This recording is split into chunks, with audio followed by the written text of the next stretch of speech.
नमस्कार, मैं हूं आपके साथ अनुपमा खोपरे और आप देख रहे हैं एबीसी न्यूज। जनवरी 2025 कांग्रेस पार्टी के राष्ट्रीय अध्यक्ष मल्लिकार्जुन खड़गे जो मध्य प्रदेश के महू पहुंचते हैं और इस दौरान वो संविधान रैली को संबोधित करते हैं।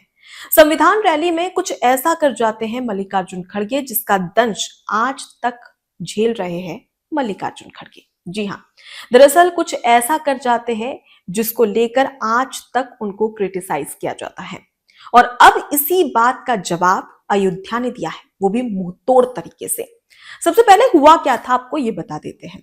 जनवरी में 2025 में जब मल्लिकार्जुन खड़गे महू पहुंचते हैं और संविधान रैली को संबोधित करते हैं, तो इस दौरान मल्लिकार्जुन खड़गे ये कहते हैं कि क्या गंगा में डुबकी लगाने से रोजगार मिल जाएगा?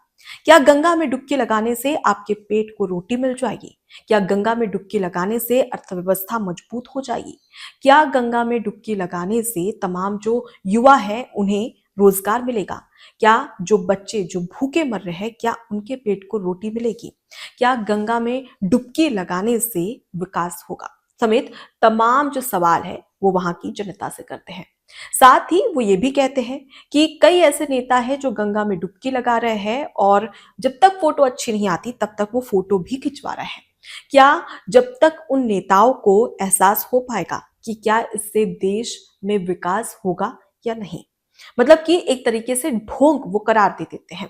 आपको बता दें कि 2025 में ही उत्तर प्रदेश में जो त्रिवेणी संगम है, मतलब माँ गंगा, यमुना और अदृश्य सरस्वती, वहां पर महाकुंभ के दौरान तमाम जो साधु श्रद्धालु हैं वो सभी आस्था की डुबकी लगा रहे थे। साधु संत हो, महात्मा हो, आम से लेकर खास व्यक्ति हो, श्रद्धालु हो या तमाम जो नेतागण हैं वो सभी वहां पर पहुंच रहे थे और तमाम जो लोग हैं वो भगवान की भक्ति में सराबोर थे और इसी के तहत महाकुंभ में आस्था की डुबकी लगाते हुए दिखाई दे रहे थे। और इसी को लेकर तंज कसते हैं मल्लिकार्जुन खड़गे महू में अपनी संविधान रैली में कि क्या गंगा में डुबकी लगाने से रोजगार मिलेगा, पेट को रोटी मिलेगी। अब इसी बीच में अयोध्या ने करारा जवाब मल्लिकार्जुन खड़गे को दिया है। वो कैसे? दरअसल आपको बता दें कि लखनऊ आईआईएम के स्टडी रिपोर्ट में एक बात सामने आई है।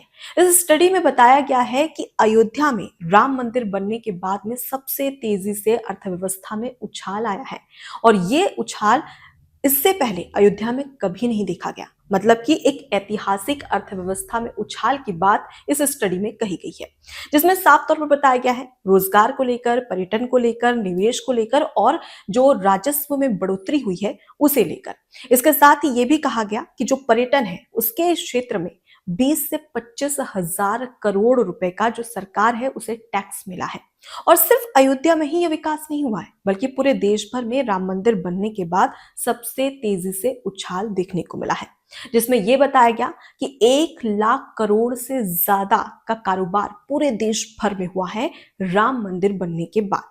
तो इसे समझा जा सकता है कि किस तरीके से अयोध्या में एक भारी उछाल देखने को मिला और अर्थव्यवस्था में यही उछाल मल्लिकार्जुन खड़गे के मुंह पर एक भारी तमाचा है, क्योंकि सिर्फ मल्लिकार्जुन खड़गे नहीं बल्कि कई ऐसे नेता थे जब भगवान श्री राम का मंदिर बन रहा था तो अपनी अपनी टिप्पणी करते नजर आए थे, जिसमें आम आदमी पार्टी के और अरविंद केजरीवाल के सबसे खास नेता मनीष सिसोदिया, जिन्होंने अपने विचार रखे थे और ये कहा था जब राम मंदिर का निर्माण हो रहा था उस समय कहा था कि राम मंदिर की जगह पर अगर विश्वविद्यालय बनता तो जो तमाम बच्चे हैं उन्हें शिक्षा मिलती और उसके तहत वो अच्छे पढ़ाई करते, रोजगार मिलता और देश के विकास में वो महत्वपूर्ण भूमिका निभाते। अब उसके साथ ही साथ बाद में खुद अरविंद केजरीवाल और उनके नेतागण भगवान श्री राम के मंदिर पहुंचते हैं और दर्शन करते नजर आते हैं। मतलब इससे साफ समझ में आता है कि राजनीति को किसी भी तरीके से भुनाया जा सकता है। अब सिर्फ यहाँ पर मनीष सिसोदिया की बात नहीं कर रहे बल्कि एक वामपंथी नेता भी थे जिनका नाम सीपीआईएम के नेता है। हालांकि उनका फिलहाल निधन हो गया है, लेकिन नेता का नाम है सीताराम येचुरी। सीताराम येचुरी ने भी कुछ इसी तरीके की टिप्पणी की थी। कहने के लिए तो इनके नाम में भी मां सीता और भगवान श्री राम का वास है, लेकिन इनके विचार बिल्कुल भी हटके थे। मतलब कि राम विरोधी एक तरीके से कहा जा सकता है इन्हें।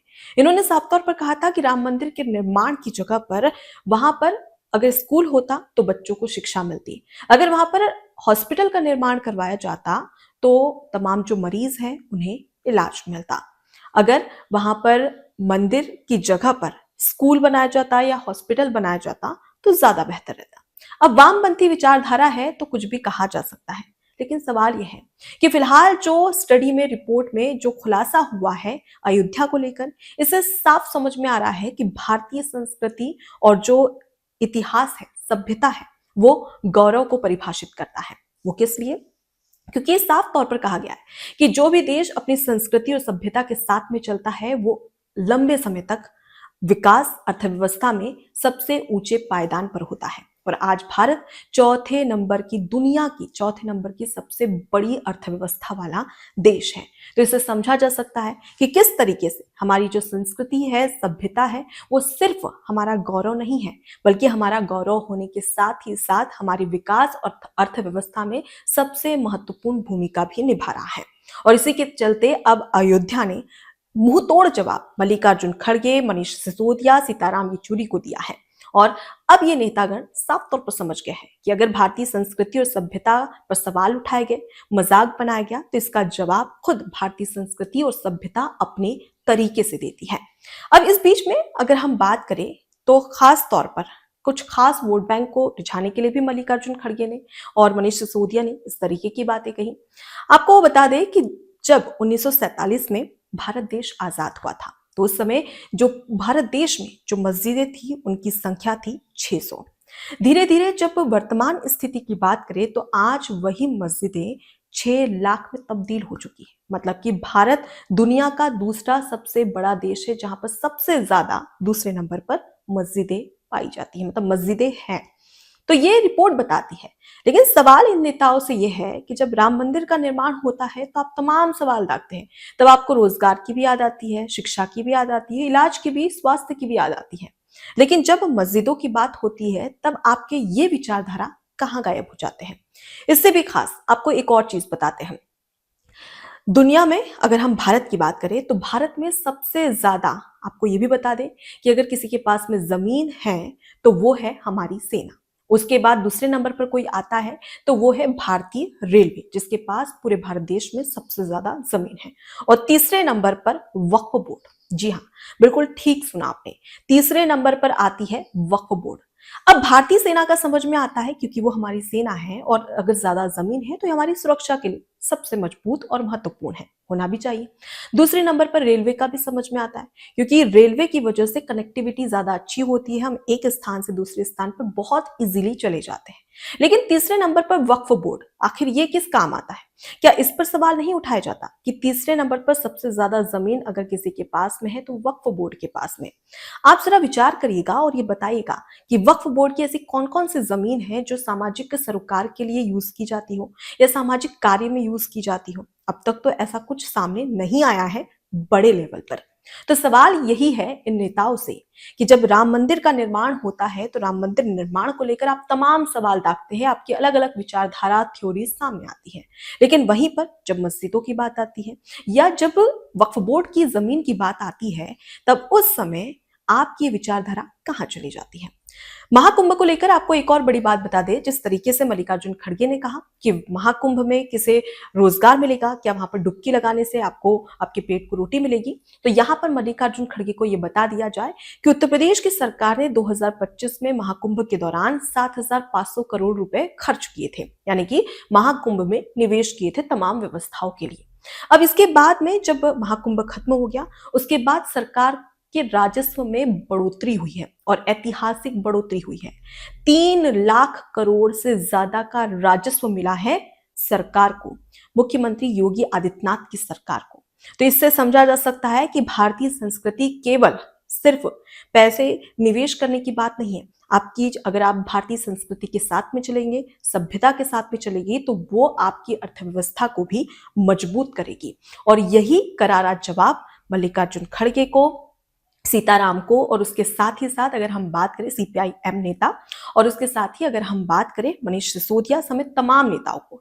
हालांकि आपको यहां पर एक और बात बता दें कि कांग्रेस के भी कई नेताओं ने ये बयान रखे थे कि राम मंदिर की जगह पर स्कूल या हॉस्पिटल होने चाहिए थे।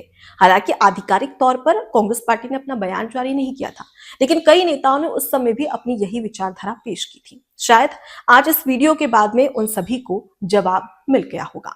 फिलहाल इस पूरे विश्लेषण को लेकर आपकी क्या राय है, कमेंट बॉक्स में जरूर बताइएगा। नमस्कार।